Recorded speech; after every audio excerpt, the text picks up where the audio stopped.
What is up? We are headed to the dump right now. I woke up today ready to go mow and I totally forgot that yesterday was Monday, which was the July 4th holiday, and that means that the dump was closed. So I have to go right now all the way to the other county to drop this stuff off and then go mow, and then come back, pick up our equipment, load it up, and then go mow.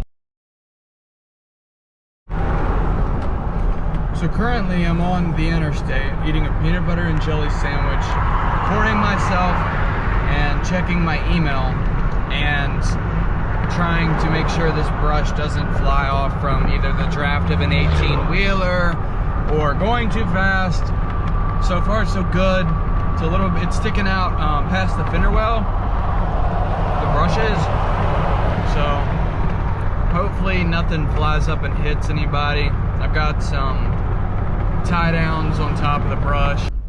No commercial waste. Honestly, that sucks, like, for them.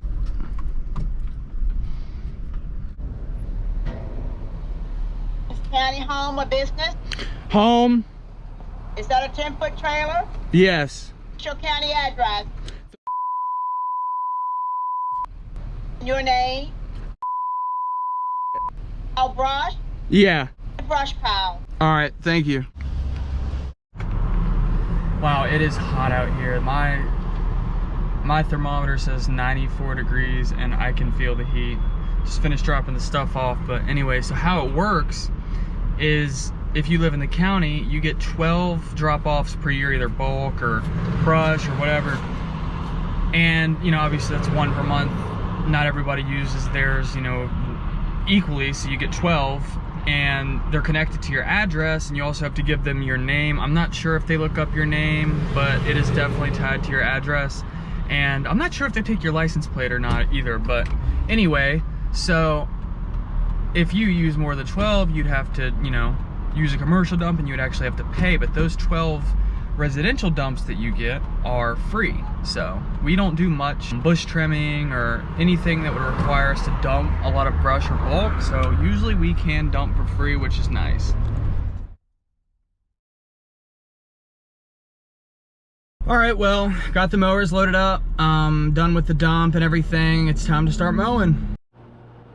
When you're mowing a big yard, it's important to segment it, and it's easy to get overwhelmed if you don't approach it with a game plan. One thing that a lot of people like to do, and I mean I do this as well myself, is mark the perimeter of the yard, but if the yard's weirdly shaped or huge, or both weirdly shaped and huge, a lot of times it's just not going to make sense to do that. So what you should do is mark out, even if you have to go across the yard directly, segment out your pieces that you're going to mow and do those one at a time, and then move on to the next segment. Make sure the stripes look good, but don't worry about marking the entire perimeter, because a lot of times it's just not going to be possible. Some of these wire weeds, when you run over them, you really have to go slow because the mower just won't cut them, and it's really frustrating at times. It can take a lot longer, and sometimes you have to double and triple cut, but it's something necessary that you got to do, and got to get it looking good.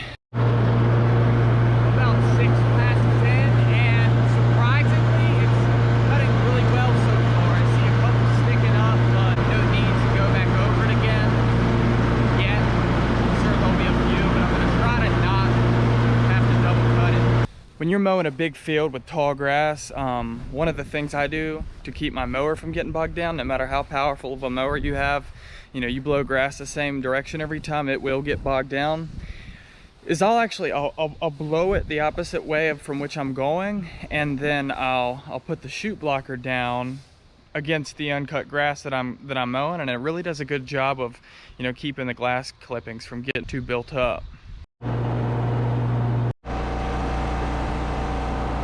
So doing this yard by myself takes about 2 to 2.5 hours to mow, depending on how long the grass has gotten. Obviously the time is cut in half with 2 people.